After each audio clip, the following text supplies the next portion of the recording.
Hi everyone and welcome back to the channel. It's your resident manga enthusiast here, and today we're diving into a series that's been on my mind for a while. Tsuyoshi Takaki's Black Torch. Now, if you're anything like me, you've probably spent years devouring shonen manga, especially those with a good blend of action and supernatural elements. Think Bleach, Yu Yu Hakusho, that kind of vibe. So when I first saw Black Torch, with its cool protagonist and mysterious black cat on the cover, my curiosity was definitely piqued.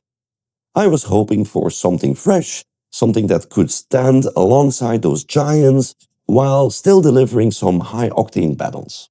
So, what exactly is Black Torch? It's a Japanese manga series written and illustrated by Tsuyoshi Takaki.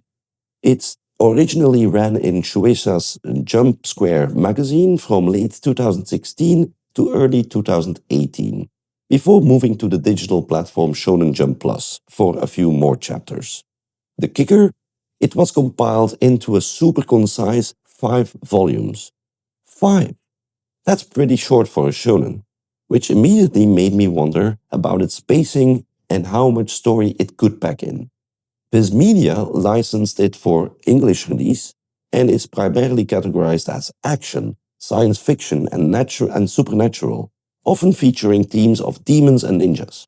Oh, and get this, an anime adaptation has actually been announced. So clearly, there's something here that caught the eye. Let's talk about the story. Let's talk about the story. The spark that ignites Black Torch. Our protagonist is Jiro Azuma, a seemingly rough and tumble teenager. But don't let that fool you. He's got a huge heart, especially for animals. He's also a descendant of a long line of shinobi, so he's got some ninja skills in his back pocket. His most unique trait? He can talk to animals. This gift, while sweet, actually got him bullied as a kid. So he found solace with his furry friends, including his dog Nachi. One day, Jiro's compassion leads him to rescue a gravely injured black cat in the woods. This isn't just any cat though. This is Rago of the Black Star of Doom, an immortal mononoke. Basically a powerful Japanese spirit or demon who's on the run. Their meeting gets violently interrupted by a hostile mononoke, and in a shocking turn, Jiro gets stabbed through the chest and dies.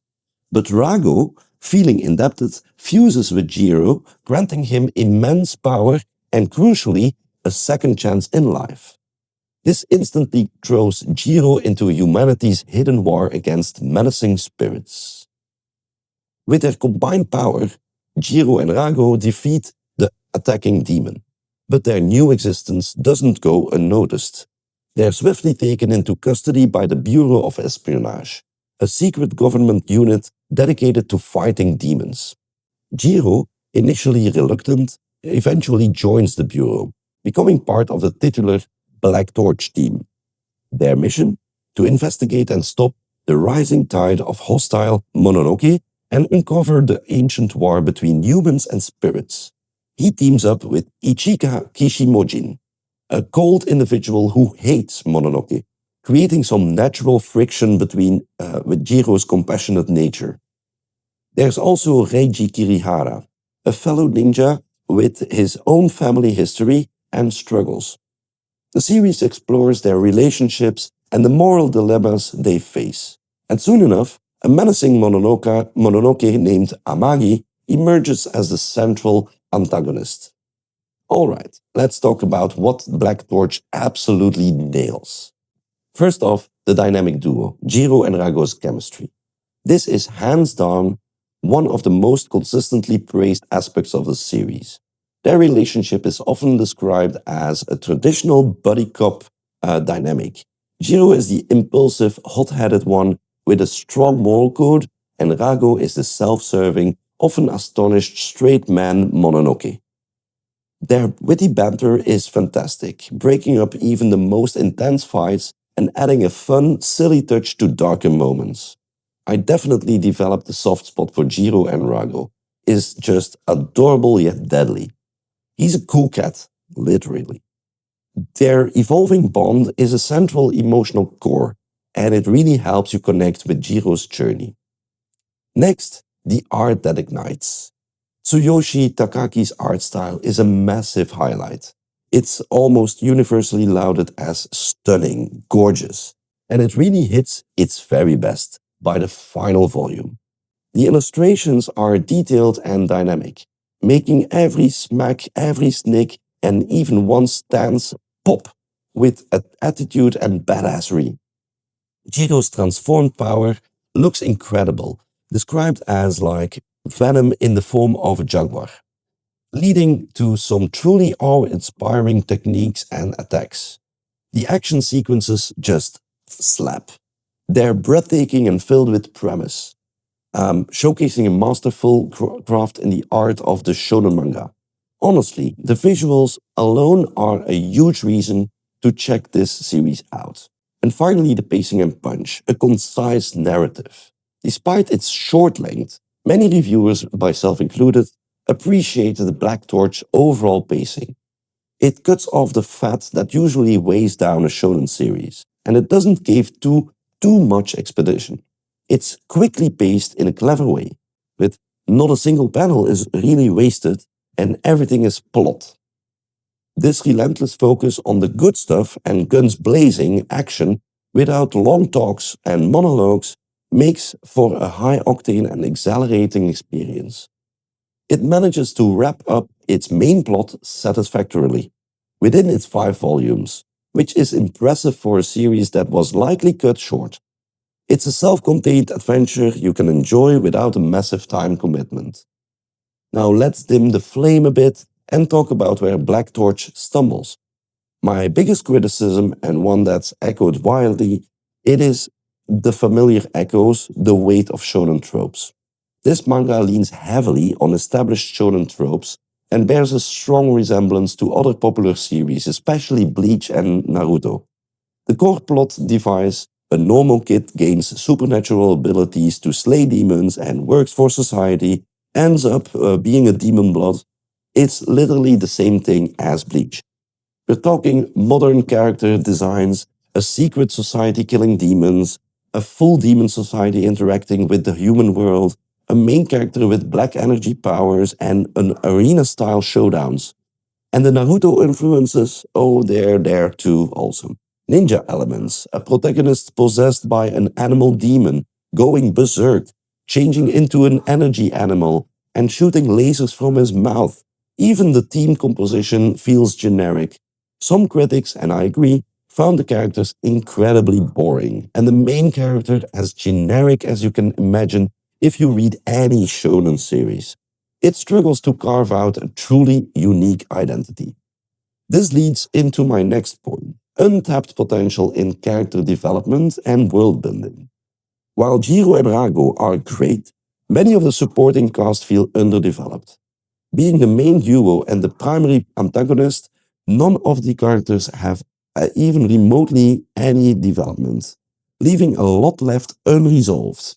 Jiro's unique ability to talk to animals, which is a core part of his initial premise, goes largely unused or developed for much of the series, only really being used for comedic effect later on.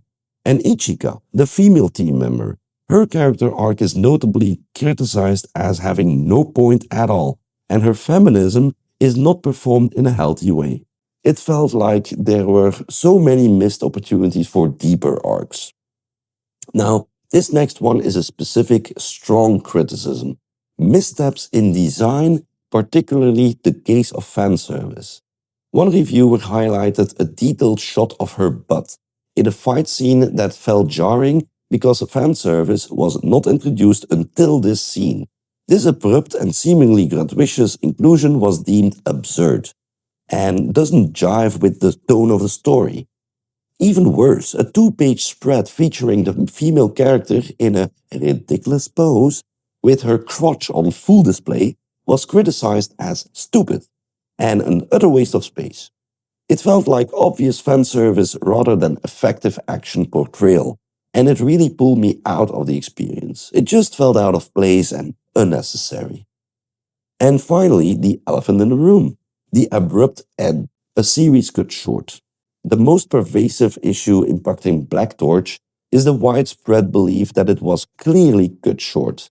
Ending after just 19 chapters compiled into 5 volumes, this brevity led to significant pacing issues. It took an excessive 7 of its 19 chapters for them to get a first mission, and the whole final mission is only 3 chapters, indicating a severely rushed conclusion. This abruptness meant that any ideas were scrapped in order to focus on the main conflict and get us to that. Many readers, including myself, felt bummed that the series only has 5 volumes and wished we could have more. While the main plot was wrapped up satisfactorily, the rushed nature inevitably left a lot left unresolved in terms of character development and broader world building. It truly feels like a story that ended before its time. So after immersing myself in Black Torch, what's my final verdict? Is it a flickering flame or a lasting glow? For me, Black Torch is a flickering flame. It shines brightly in its core dynamic between Jiro and Rago, their engaging banter, and the visually stunning action sequences that Takaki masterfully crafts. The art alone is often worth the price of admission, with a cutesy realism that makes every punch and power-up feel impactful and exciting. However, its significant shortcomings can't be ignored. The pervasive use of shonen clichés, while making it instantly familiar, also prevents it from truly forging its own unique identity. And the abrupt cancellation, evident in the rushed pacing and underdeveloped supporting cast, leaves a lingering sense of what if. It's a testament to the strengths of the main duo and the art that it manages to deliver a satisfactory conclusion despite these constraints, but it undeniably feels like a story that ended before its time. So who would I recommend Black Torch to? Fans of traditional shonen action, especially those who enjoy supernatural combat and demon slaying, drawing parallels to Bleach, Yu Yu Hakusho, or Blue Exorcist. Anyone seeking a quick, self-contained story. Its concise 5-volume length makes it an easy commitment if you don't want to invest in a long-running series or prefer complete narratives without excessive filler. People who appreciate strong art and dynamic fight choreography. Seriously, the visuals are a consistent highlight and a major draw. If you prioritize character chemistry over intricate plot, the engaging and humorous dynamic between Jiro and Rago is a consistent major draw. In the broader landscape of shonen manga, Black Torch stands as a well-executed, albeit derivative, example of its genre. Its strengths lie firmly in its visual flair and the compelling bond between its protagonists. And the announcement of an anime adaptation is super exciting. I think the anime has a real chance to shine where the manga was constrained.